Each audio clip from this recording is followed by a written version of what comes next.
Hello, welcome to the Maythorn Monthly from Bulgaria. We're in the middle of a very cloudy and desolate area at the moment. Where we came from in Orish this morning, it was still sunny. We've come to some caves, and there's quite a lot of caves around this area. I won't give you too much information now. We'll roll some text along the bottom of the screen. The giveaway might be the poster that I'm standing by, because it's advertising a film. Not easy for you to tell which film because it's in Bulgarian, but you might recognize some of the faces. It was filmed here. The entire film and series of films apparently were made in Bulgaria, and this is one of the main venues that they used to make this film. Have you spotted it yet?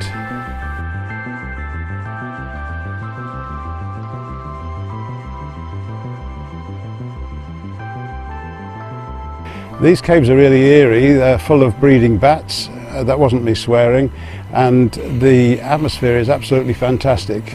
It's raining today, and I've just managed to step outside the caves while we're taking a break from a shower, so I'm not getting drenched, but I can go and spend the rest of the day in the caves if I want. It's dry and very atmospheric. Take a look around.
So moving on now to another place with a lot of caves, that's Spain. They used to live in caves in the mountains quite a lot in parts of Spain.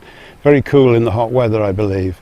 Anyway, our part of Spain is more of a resort, but there's a lot of other things going on besides that, so let's hop over to España.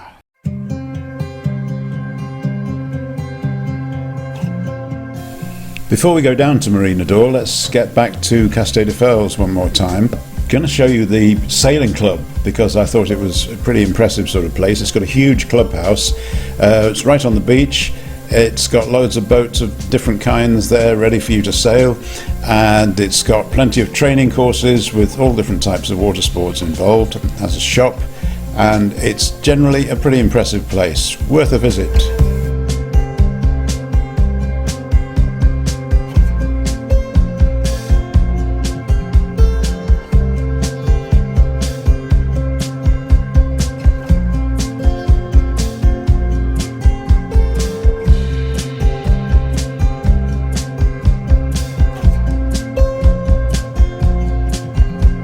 And so the sun rises over another day in Oropesa del Mar, and this time we are in Marina d'Or in the main gardens. It had a bit of a facelift this year, and some of the statues have been repaired and repainted, so quick look at those, including our friend the dragon, who was badly damaged a couple of years back.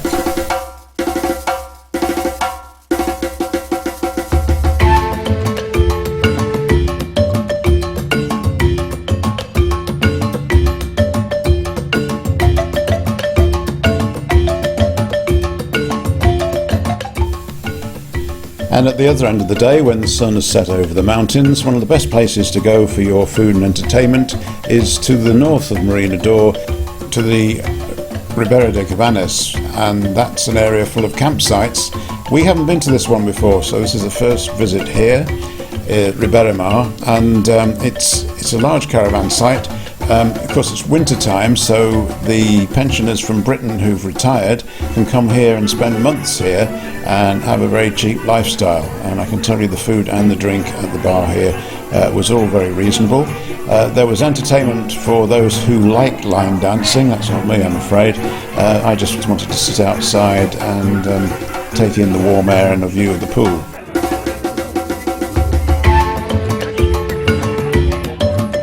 And staying with the nightlife, we just popped back to Castelldefels for our final visit.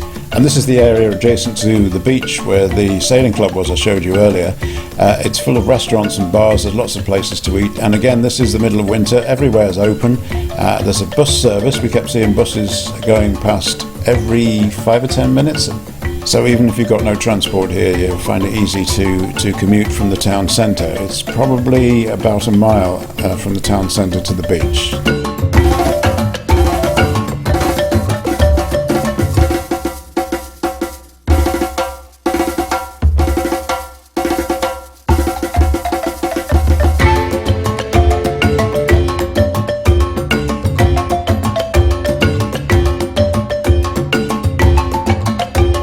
Finally to Varna, and this is a hotel I stayed in. It's called the Bridge 3. I didn't arrive there till midnight and the place was all in darkness and locked up. This was breakfast the next morning, and there was a place laid for me and I had a very nice breakfast, but I was the only one there. They did assure me that there was one other guest, but I never saw them. This is the room I stayed in, probably the smallest wet room I've ever seen. No chance of keeping the water out of everything. 2 single beds end to end, something I haven't seen since 2006 when I stayed in Sunny Beach. The wiring was a little better than that experience though, and at least it was embedded in the wall.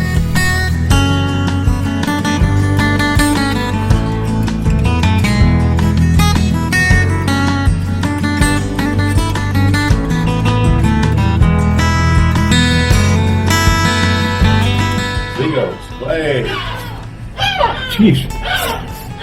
Yep. The seagulls swoop in low here at the Hotel Breeze 3 in Varna, Bulgaria, and the sun was rising on this balcony this morning as I got up. It seems to be fairly early. They're 2 hours ahead of Britain, and I'm not going to be able to... I have a history of birds and other animals who are upsetting my train of thought when I'm trying to talk to you. I think I'm going to not jump off the balcony, but go down the huge expanse of stairs, real regal, real glorious, old-fashioned stuff.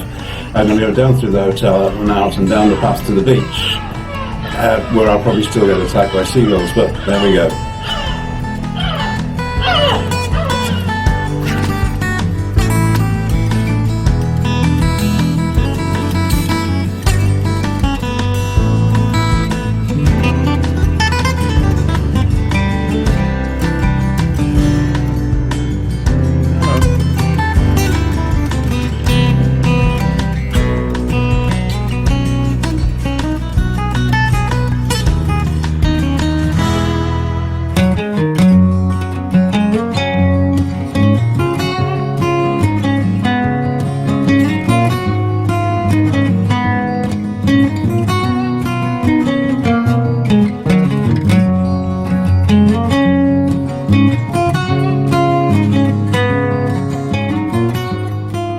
You've probably seen New York Central Park on many films, and perhaps you may have also seen Birkenhead Park. The inspiration for New York Central Park comes from Birkenhead Park, which is described in the local tourist guide as an idealized countryside landscape of open meadows, natural woodland, and lakes shaped as rivers. Well, you can see for yourself, because I took the camera around there. These are winter pictures with low sun and a lot of shadow, but they actually add some character to the whole thing. And you can see that the park does have a lot of water, bridges, a lot of birds live here, a lot of people walk their dogs here, kids come to play, and it has quite a large visitor centre with a really decent cafe where, by the way, you can get an excellent breakfast, amongst other things. Birkenhead Park is attributed to Joseph Paxton, but in fact he laid it out following the Third Improvement Act Birkenhead of 1843, and the park was finally opened in 1847.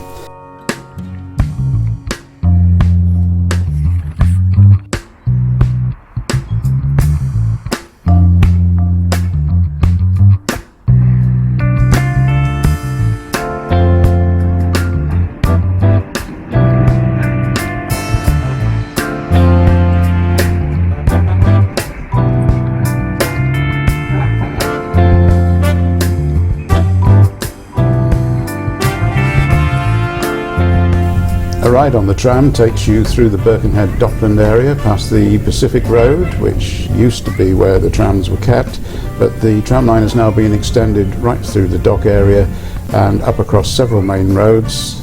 They have to stop for us, and up to where the Wirral Transport Museum is located. So we're going to take a journey to the museum, but we're not going to show you that straight away because we've got other destinations in mind. And this destination is Chester Station, and the two trains that are approaching are the two main long distance operators that come into here.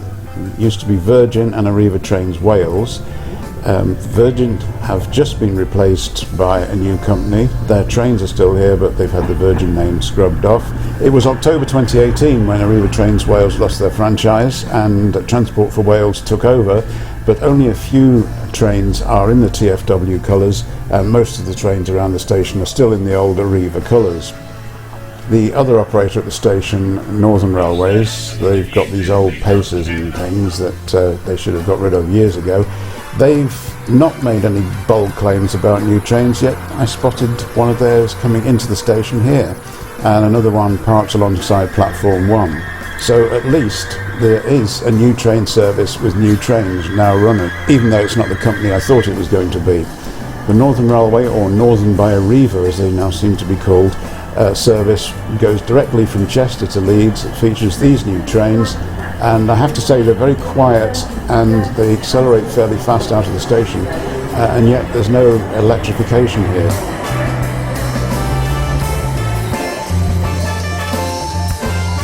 Well, we have a lot of viewers to this programme who are interested in transport, so we better go back to that Transport Museum on the Wirral in Birkenhead.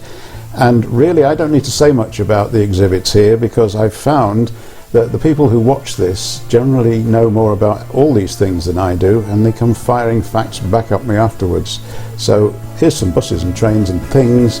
Hope you enjoy them. I like the old cars myself.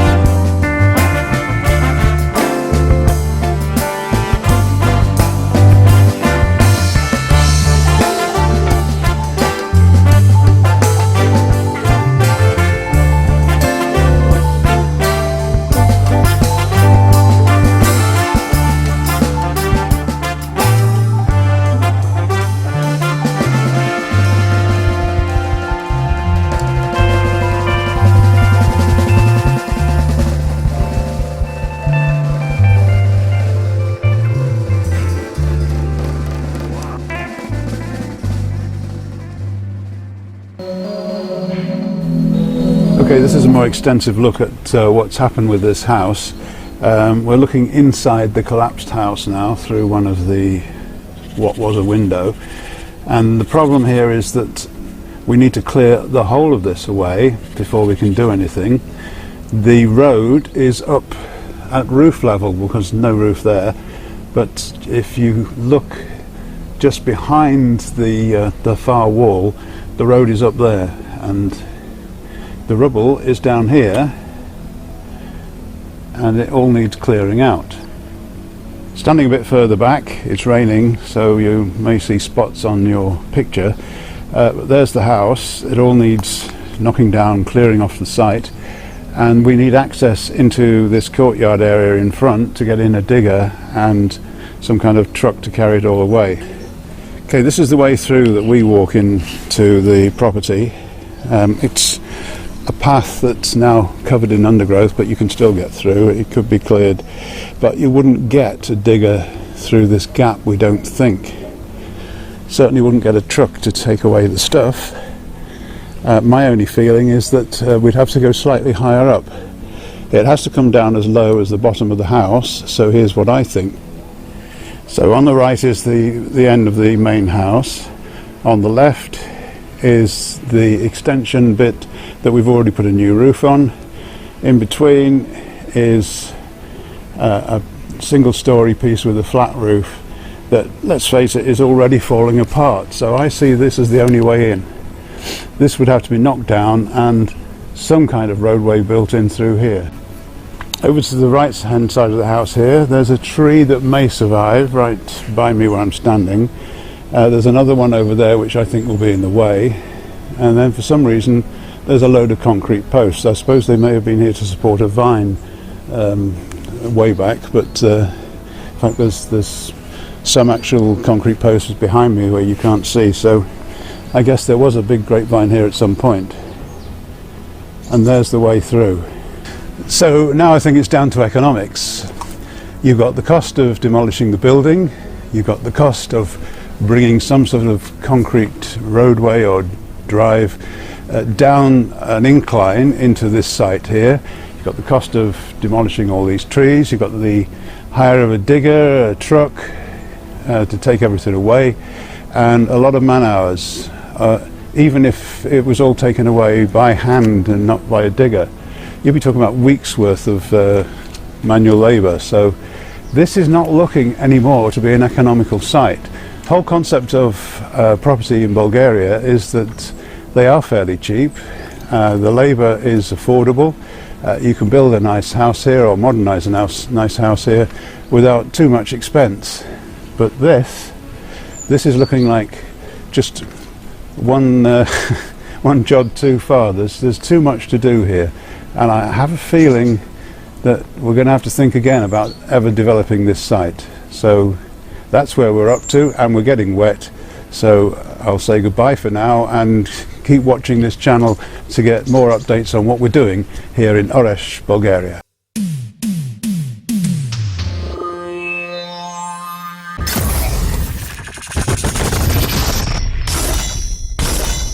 Well, Christmas is over and the Christmas tree is packed away for another year. There's still a few cards hanging around the house, but we've had a wedding anniversary as well, and we like to keep those hanging around for months. This is the new technology spot for 2020.